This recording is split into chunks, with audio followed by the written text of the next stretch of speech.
रही हैं, जो बच्चों को रोड पर उतार रहे हैं, इसके बारे में ये हमारे लोग बहुत तंग हो चुके हैं। इसलिए हमें मजबूर होकर हमें इस कॉन्फ्रेंस में बैठना और बोलना हमारे लिए बहुत ज़रूरी हो गया, ताकि हम ऊपर तक हमारी आवाज़ जो है वो पहुँचे, ताकि इनकी इंक्वायरी हो, ताकि पता चले कि क्या बात क्या है यहाँ। तो इससे ज़्यादा और मैं क्या बताऊँ कि मेरा तो इतना ही मतलब है कि इसके स्कूल के ही बारे में हम इसकी वो इंक्वायरी की जाए। यहाँ पर कोई और नीचे से कोई टीम आए कि देखे कि यहाँ के क्या हालात हैं, वजह क्या है कि ये टीचर करते क्या हैं। ऐसे हमें बोलना ये किया जो वो हमारी वहाँ से नहीं, सामने प्रूफ बताएंगे उनको। बस, जय हिंद।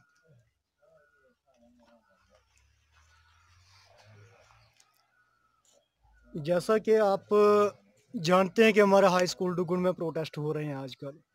हम बच्चों को भेजते हैं स्कूल में तालीम हासिल करने के लिए। तो यहाँ पर पॉलिटिक्स के मसले बीच में आते हैं। अगर कोई टीचरों की आपस में रंजिश थी तो आपस में बैठ कर ही उसको उस मसले को सुलझाते, आपस में ही हल करते।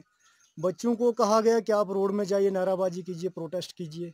उस बात से हमारी जनता डुगुन की सहमत नहीं है, बच्चे के पेरेंट्स सहमत नहीं है, क्योंकि इनको खतरा है। आज ये प्रोटेस्ट अपने गुरु के खिलाफ कर रहे हैं तो इनको हैबिट पड़ जाएगी इस बात की, तो कल ये अपने घर में भी कर सकते हैं, अपने पेरेंट्स के खिलाफ भी कर सकते हैं।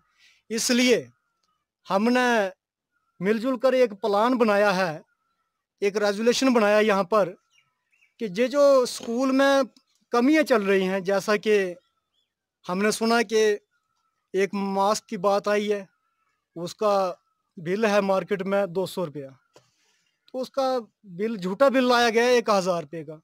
उसी के साथ एक बाल्टी लाई डस्टबिन, उसका रेट है, मार्केट रेट है लगभग 250-300 रुपया, तो वो बिल लाया उसका 800 रुपया। मैं तो चाहता हूँ कि उस दुकानदार के खिलाफ भी कार्रवाई होनी चाहिए जिसने झूठा बिल दिया है, और उस उस्ताद के खिलाफ भी कार्रवाई होनी चाहिए जिसने वो बढ़ा के बिल लाया। क्योंकि अगर इतनी सैलरी गवर्नमेंट दे रही है, उस सैलरी से गुजारा नहीं हो तो ये 500-700 या 1000-2000 खा के क्या बन जाएगा। ये शर्मनाक बात है। ये इस बात से मैं सहमत नहीं होता हूँ। और इसमें एक बात और आती है, जैसा कि स्कूली दायरा है, शिक्षा का दायरा है, वहाँ पर पॉलिटिक्स की बातें होती हैं।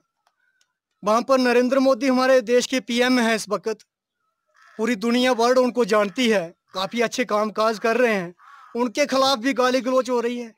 इस बात से मैं सहमत नहीं हूँ।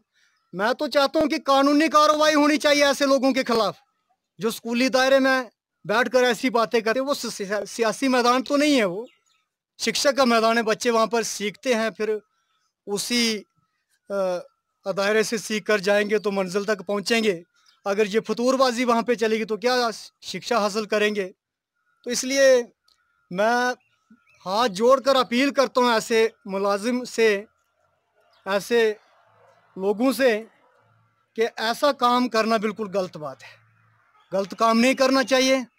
गलत काम की गलत ही मैसेज आता है। जैसे हमारे हाई स्कूल डुगुन में प्रोटेस्ट हो रहे हैं, तो ये एक बदनामी होती है, इलाके की, पंचायत की बदनामी होती है।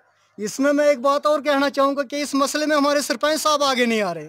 कम से कम उनकी पंचायत में ये मसला चल रहा है, उनका फर्ज बनता है कि लोगों के साथ आएँ, लोगों के साथ तावन करें। लोगों ने वोट दिए होते हैं, इसीलिए नुमाइंदे को चुना जाता है कि जो वोटर होता है वो बेचारा परेशान ना हो। जब ज़रूरत पड़े तो पंच और सरपंच का फर्ज होता है कि आगे आना, इस मसले की तहकीकात करवाते। तो जरूरी है, जनता इतनी बेचारी परेशान होनी थी, कोई ज़रूरत नहीं था इनको घर से निकलने के लिए। तो ज़्यादा